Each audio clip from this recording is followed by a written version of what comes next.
Hello, my name is Kevin Sass. I'm the winemaker here at Halter Ranch, and today we're going to talk about harvest and what happens inside the winery. So let's get started.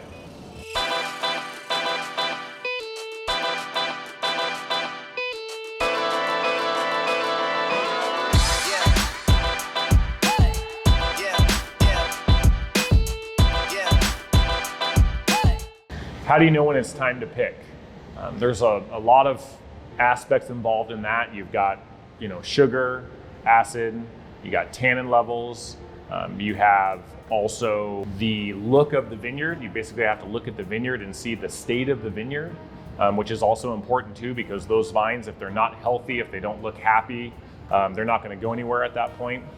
So we balance all those things together. We take samples, we bring them to the lab. Again, we run sugar, we run acid levels, and that helps us determine, what the potential alcohol is going to be. So again, if you were to pick something at 25 bricks, you're talking about basically around 14, a little over 14% alcohol at that point, which is, fine. But if your acid level is too high or too low, you have to be careful. Sometimes you might want to wait a little longer or even pick a little earlier, because adjusting acid levels is never a good thing. You want it to be balanced in tank. The other thing that I do on a daily basis is I walk the fields, I take a look at the vineyard, I'll grab the berries and I'll, as I'm walking through, and I'll put them in my mouth, basically break them up. I'll spit the seeds out, I'll spit them into my hand, and I'll check the seed content, because the seeds will often tell you how ripe it is. If the seeds are nice and dark, that means that they've evolved physiologically and there'll be potentially less aggressive tannins in there. And then basically I chew up the skins, and sounds weird, but I basically spit it out, and that tells me how much color is going to be in there, which is essentially what's going to happen inside the tank is you're extracting those flavors and colors. And so the longer you wait, the more color you extract, but you don't want to wait too long, because you don't want wines that are 16 or 17% alcohol. And then lastly, you just got to take a look at the vineyard. If those leaves are starting to yellow and they're starting to senesce and go into the fall dormancy mode, you're probably not going to get much out of that. So you also have to be cognizant of the fact of where the vineyard sits and making sure that it can continue to be healthy beyond the picking point, because there still is water and soil amendments that we put in after the fact, so they can basically carb load for the following year. So a lot of factors, but just through experience, you can usually make those determinations. So what happens to the grapes after they're picked off of the vine? Obviously, all the fruit is picked out in the field. Generally speaking, they show up here early in the morning. I show up here early in the morning. The vineyard manager, Zeb and I get together. We talk about what happened the night before. We talk about how much fruit came in, what's out there, what's left. And from that point, we take basically 9 months of work out in the field, and we start processing it and turning it into wine. We have a machine basically called a Pellanc destemmer, and that destemmer is set up to essentially, when the grapes come in, if they're hand-picked in particular, the crew goes through and they take them off, and just like a table grape you would buy at the store, essentially we need to get the berries off of those stems.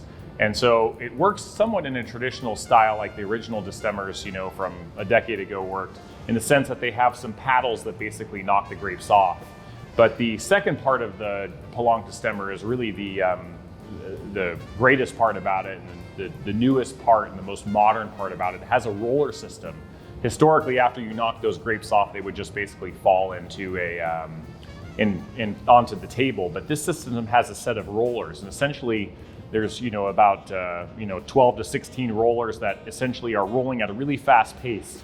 And the grapes and stems land on those rollers, and as they're moving across, the rollers get wider, and the berries will fall through the rollers, where the stems will actually transfer across the rollers. Ultimately, the stems end up in an auger, and all of the stems basically get pushed out. They land into a truck, and that goes out to our sheep and our goats, and we use that for feed on the property.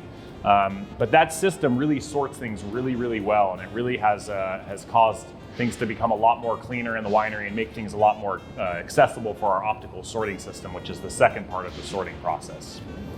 Hand sorting versus the optical system.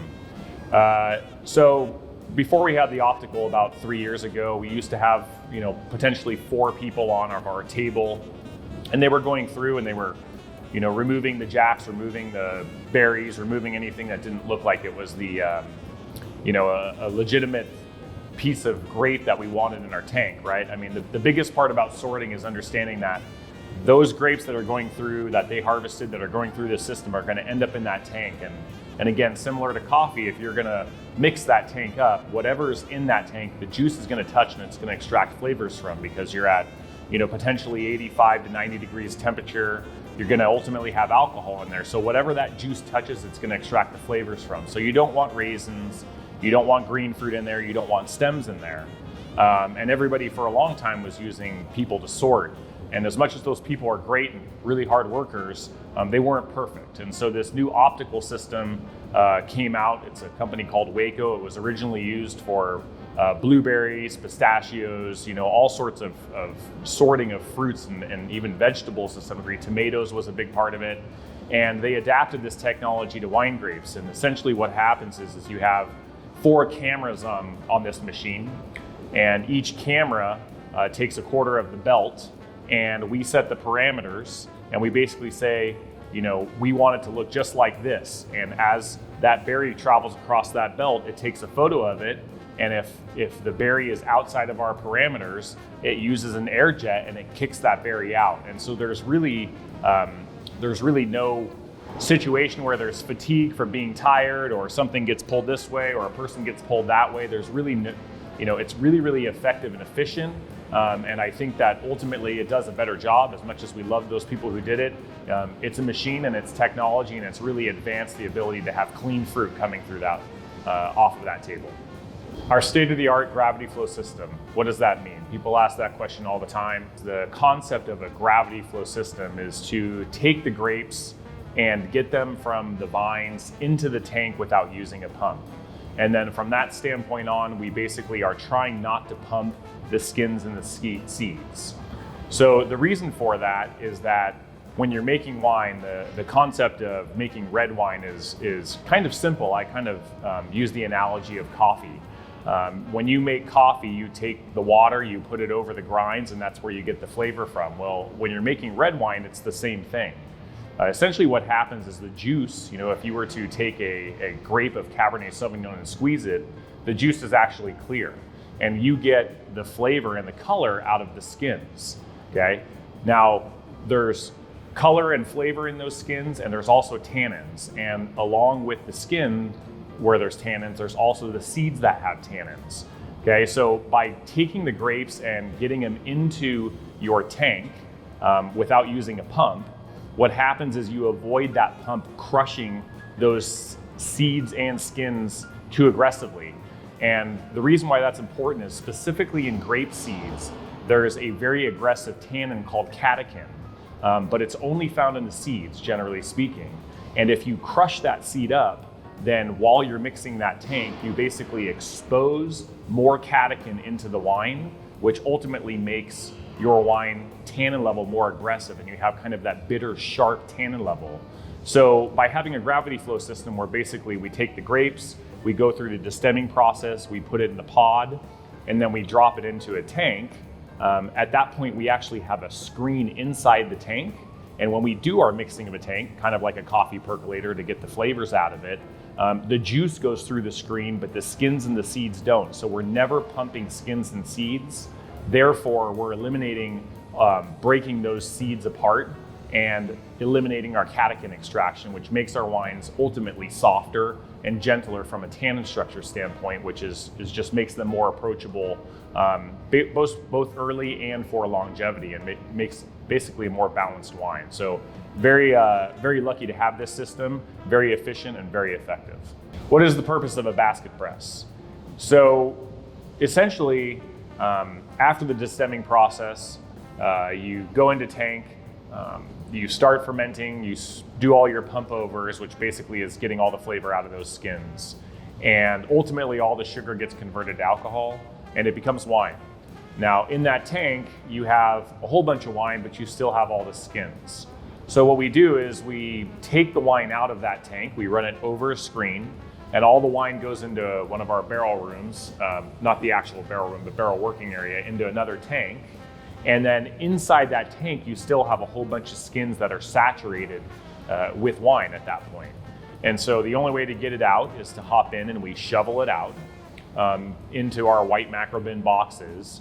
And I would say, out of basically 150 gallons of wine that comes out of every ton of grapes you put in there, 35 gallons are still stuck inside those skins. So you can't just get rid of it. And so what happens is we take those skins and we put them into a basket press.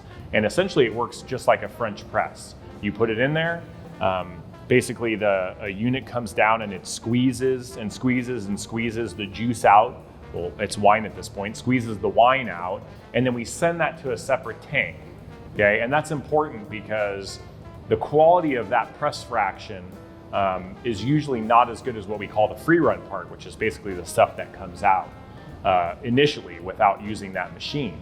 And so we then take that, we put it into a separate tank, and we analyze it both chemically and also taste it to see how it compares to the free run.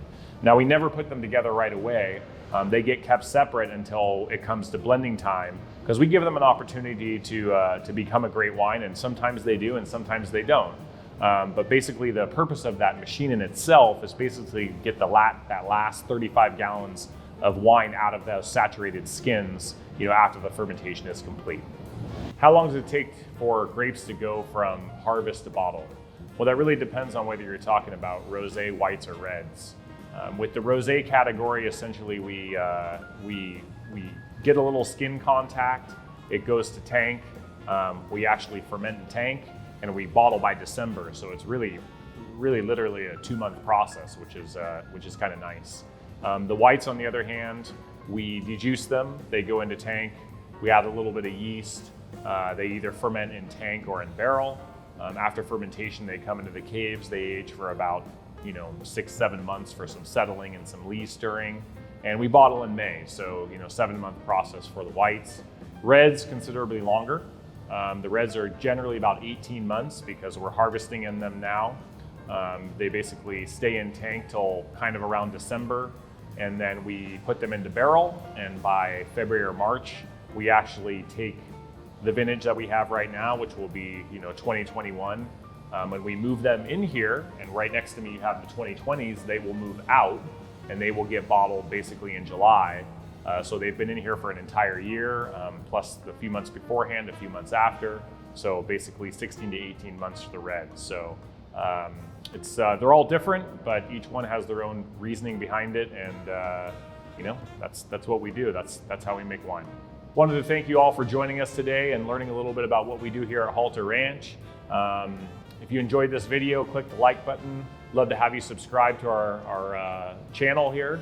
And if you get an opportunity, please come see us sometime.